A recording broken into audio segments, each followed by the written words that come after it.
और मैथ में ये बहुत इंपॉर्टेंट कॉन्सेप्ट है डेरिवेटिव, जिसे उर्दू में कहते हैं तफरकी सर। तो हेडिंग दे दें जरा। चैप्टर 2 हमने कर लिया। दो चैप्टर में 6 एक्सरसाइजेज आपको मैंने करवाई हैं दूसरे चैप्टर में। उसके आगे एक्सरसाइज 7, 8, 9 ये तीनों काट दें, चैप्टर आपका फिनिश। उसके बाद आता है चैप्टर नंबर 3। लिमिट का चैप्टर है वो, लिमिट एंड फंक्शन। ये सारा चैप्टर काट दें। इसके बाद आ जाए चैप्टर नंबर 4 पे। ये तफरकी सर या रूल्स ऑफ डेरिवेटिव इस नाम से होगा। देख के जरा बताएं क्या नाम है इस चैप्टर का। Limit and derivative of function. तो हो सकता है इसी चैप्टर में डेरिवेटिव का आपका कॉन्सेप्ट आ रहा हो। लिमिट वाला आपने सारा काम खत्म कर देना है, डेरिवेटिव में आ जाना है।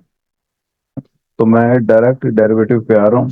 और उसमें से कुछ रूल्स हैं डेरिवेटिव के, बहुत इंपॉर्टेंट है। आज हमने वो करने हैं, कोई 6 7 रूल हैं, उनमें से आखिरी दो वो मैं अगली क्लास में करवाऊंगा, पहले 5 आपको मैं आज करवा दूंगा। तो बेसिकली डेरिवेटिव बोलते हैं रेट ऑफ चेंज को। कर्व है, इसमें एक पॉइंट ए है, एक पॉइंट बी है। इन दोनों पॉइंट में डिफरेंस कितना है वो आप देखेंगे वर्टिकली और हॉरिजेंटली। इधर कितना डिफरेंस है, इधर कितना डिफरेंस है। तो ये डी वाई, क्योंकि ये यहाँ पे वाई होता है और यहाँ पे एक्स होता है, ये डी एक्स होता है, तो इसका formula d Y over D x हो गया। तो ये डेरिवेटिव का साइन है। अगर y आपके पास 2x+3 ये गिवन है, आपको बोलता है कि इसका डेरिवेटिव फाइंड करें, तो डेरिवेटिव के लिए आपने d Y over D x ये लिखना है और आगे इसका डेरिवेटिव ले लेंगे। वो जो भी आता है ये आपको लेना सिखा देता हूँ, फिर उसके हिसाब से आपने इसको सोल्व कर लिया करना है। लेकिन d Y over D x ये साइन ऑफ डेरिवेटिव है, समझे बात। तो ये दो पॉइंट्स के दरमियान रेट ऑफ चेंज को बताता है, इसे स्लोप ऑफ लाइन भी बोलते हैं। इसके मुख्तलिफ कायदे, रूल्स ऑफ डेरिवेटिव की हेडिंग दें जल्दी से। सबसे पहले है कांस्टेंट फंक्शन रूल। में आपने याद रखना है कांस्टेंट का डेरिवेटिव हमेशा जीरो होता है। ठीक है जी, कांस्टेंट। अब डेरिवेटिव की मैंने आपको निशानी ये बताई, मतलब इसका ये है कि दो पॉइंट्स के दरमियान डिफरेंस ये बताएगा कितना है। अब जब एक चीज है ही कांस्टेंट, इसका मतलब है वो तो डेविएट हो ही नहीं रही, तो पॉइंट भी उसका एक ही है, सिंगल। दो पॉइंट तो बन ही नहीं रहे, तो उनके दरमियान डिफरेंस फिर जीरो ना हुआ। इसलिए ये कांस्टेंट का डेरिवेटिव इक्वल टू जीरो होता है। मसलन मिसाल y इक्वल 40, इसका डेरिवेटिव लेना है, इट्स डेरिवेटिव। तो इसे लिखेंगे d Y over D x equal zero. क्यों? क्योंकि कांस्टेंट का डेरिवेटिव जीरो होता है, जीरो है। y इक्वल टू 100, तो 100 भी कांस्टेंट है, इसका डेरिवेटिव अगर ले तो क्या आंसर आएगा, d Y over D x zero. Zero, शाबाश। अब y इक्वल टू -3, माइनस में वैल्यू आ जाए या प्लस में है तो ये कांस्टेंट ही, इसका आंसर क्या होगा, जी जीरो। अगर ये आ जाए y इक्वल टू -4 की पावर 2, तो पावर में बेशक आ जाए, है तो फिर भी ये कांस्टेंट, इसका डेरिवेटिव क्या होगा, जीरो। जीरो। y अगर आपको आ जाए 1/7 फ्रैक्शन में आ जाए, है तो भी ये कांस्टेंट, तो इसका डेरिवेटिव क्या होगा, जीरो। जीरो। इस किस्म के जितने भी क्वेश्चन कांस्टेंट को मैं जनरली सी कह देता हूं, तो y equal to c. C any constant है, वो प्लस में है, माइनस में है, फ्रैक्शन में है, पावर में है, तो इसका derivative d Y over D x equal to zero. ये पहला रूल हो गया हमारा खत्म। देखो आगे, आगे लिखे हैं रूल नंबर 2। इसे बोलते हैं variable rule. Constant function rule को उर्दू में क्या कहते हैं भला, साकिन मिकदार का कायदा। और अब है मुतगैयर का कायदा, वेरिएबल रूल। वेरिएबल रूल में एक बात आपने याद रखनी है कि वेरिएबल का डेरिवेटिव हमेशा इक्वल टू जीरो होगा, नहीं 1 होगा, सॉरी। y इक्वल एक्स, तो इट्स डेरिवेटिव। उर्दू में डेरिवेटिव वाले लिखेंगे इसका तफरकी सर लेने से। तफरकी सर पता कैसे लिखते हैं, तफरकी सर, समझे बात। तो ये नाम से नहीं आपको पता चल रहा, तफरकी फर्क से निकला है। तो दो पॉइंट्स के दरमियान फर्क वो बताता है ये derivative. D Y over D x equal to 1, समझ लगी बात। अब ये एक्स जी। कांस्टेंट तो नहीं है ना, ये तो वेरिएबल है।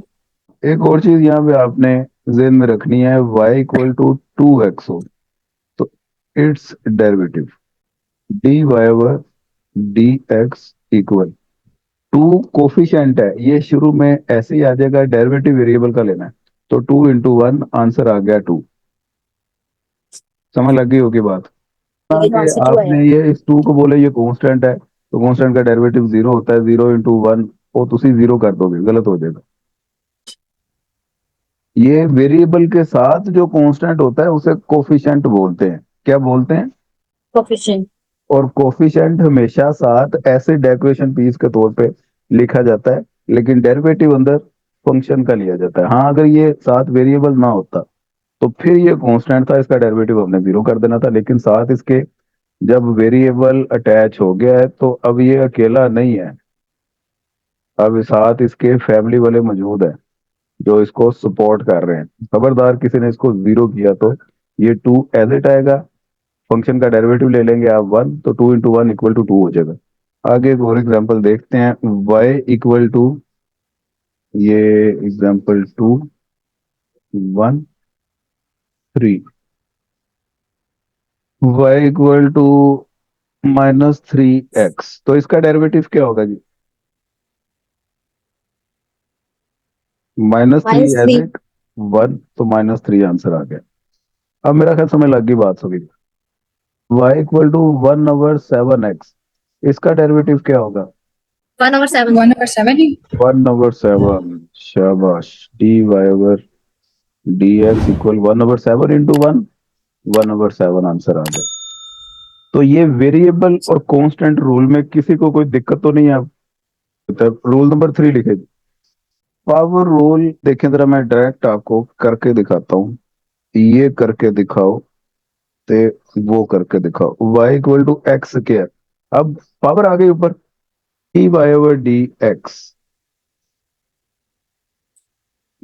पावर पहले, पावर में से एक कम, 2x इज द आंसर। रुके अभी,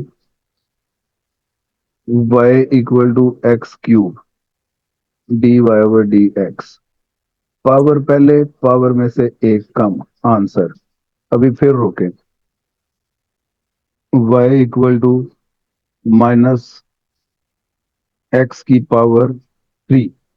तो d Y over D x, power पहले, पावर में से एक कम।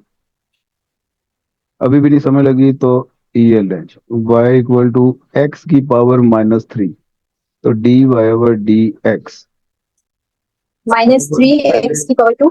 पावर में से एक कम, यही पता था भोगी बारोगे। अब इसमें कम किया, -4 हो गए। अब ये जिससे पूछूंगा वही बताएगा, कान खोल के रखें और आंखें भी। y equal to x⁻³ power पहले, 3/7, ये पहले आ गया। x पावर में से एक कम, 3/7 -1, 3/7 x, इसका ले लिया एलसीएम, तो ये 3 - 7 ये बन गया, और 3/7 x -4/7, तो ये आंसर आपका ठीक है। y इक्वल 4/7 x⁻⁷, 4/7 इंटू, ये तो कोफिशिएंट है साथ ऐसे ही रहा, अब पावर पहले, 7/4, पावर में से x। एक कम, तो ये 7 इससे गया, 4 इससे गया, x 7/4 -1 यानी कि 7 - 4, तो फाइनल आंसर x 3/4।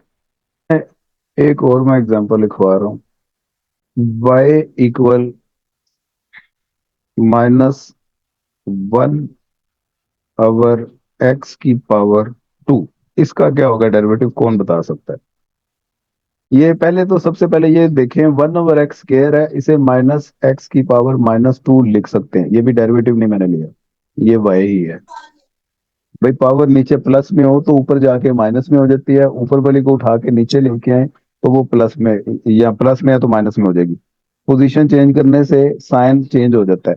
तो ये 1/, था x2, तो ये x2 ऊपर जाके x-2 बन गया। समझे ये बात? माइनस तो बाहर ऐसे ही आएगा, पावर पहले, पावर में से एक कम, तो 2x⁻³ ये आंसर लिख दें, या इसको 2/x³ ये आंसर लिख दें। तो ये जिसने सबसे पहले मुझे बताया था उसने 1/x³ बताया था, 2 ने मेरा ख्याल 7 बताया था। अब आखिरी आज के लिए रूल आपको बताने लगा हूं, सम डिफरेंस रूल। इसमें दो फंक्शन ऐड हो रहे हैं, लाइक 2x+3, इसका डेरिवेटिव लेना है, इट्स डेरिवेटिव। तो दोनों फंक्शन का अलग अलग डेरिवेटिव लिया जाएगा, dy/dx। 2x का तो आंसर आ गया ना, 2 × 1, +3 का आ गया 0, ये तो कांस्टेंट है, तो फाइनल आंसर आ गया 2। इधर ही रुके हैं, एक और एग्जांपल करते हैं।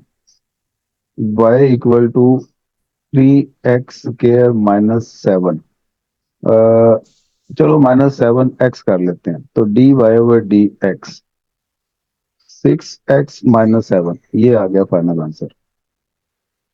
एक और एग्जांपल, y = -3/7 x⁻7/3 +2/3 x²। इसका डेरिवेटिव, ये 7 उससे कैंसिल, 3 उससे कैंसिल हो जाएगा, तो -x 7/3 -1 करेंगे तो 4/3 प्लस, ये पावर इसे ऐड मल्टीप्लाई होगी, 2 × 4/3 x, ये आ गया आंसर। जी सर। अब लास्ट बात समझ लें, फिर मैं एक्सरसाइज आपको रेफर करता हूँ। y = √x, इसका डेरिवेटिव कौन बताएगा? It can be written x1/2, इस तरह लिखा जा X सकता raised to power 1/2. है। तो अब इसका डेरिवेटिव लेंगे, जी। dy/dx 1/2 x⁻−1/2, यही आ गया ना, और जी 1/2 x⁻1/2, नीचे जाके पावर ऐड हो जाती है, या इसको 1/2 √x ये लिख लें। समझे बात? अब इसमें डेरिवेशन का कॉन्सेप्ट है, मफहूम, ये इसको एक बार लाजमी रीड कर लीजिएगा पहले पेज को, उसके बाद आपने डायरेक्ट आ जाना है सारा कुछ स्किप करके। ये जी, रूल्स ऑफ डिफरेंशिएशन, तफरकी सरों के कवायद। समझे बात? सबसे पहला मुस्तकिल मिकदार का कायदा, ये =0 कर बैठे हम, और आगे इसका दूसरा फंक्शन आ गया जी, ये मुतगैयर मिकदार का, ये भी कर लिया हमने। इसके जी बाद नंबर वेरिएबल 3, ये ताकत वाला, ये भी कर लिया, हिम्मत वाला, ताकत वाला। जी और इसके बाद दो या दो से ज्यादा तफाल, जिसको सम डिफरेंस रूल का है, ये भी कर लिया। ये नीचे आ गया जमा तफरीक का कायदा। ओके, आखिरी बाद में करेंगे, अभी सिर्फ इतने रूल देखें। अब आ जाए एक्सरसाइज में। एक्सरसाइज नंबर 11, इसका क्वेश्चन नंबर 1 से लेके 9 तक निशान कर लें। ये सारे क्वेश्चन आपने करने हैं, 10 से ऑनवर्ड अगली क्लास में करेंगे। 9 तक ना हुए तो मुझे बताइएगा, ये पहले डिस्कस कर लेंगे फिर आगे चलेंगे। ओके जी।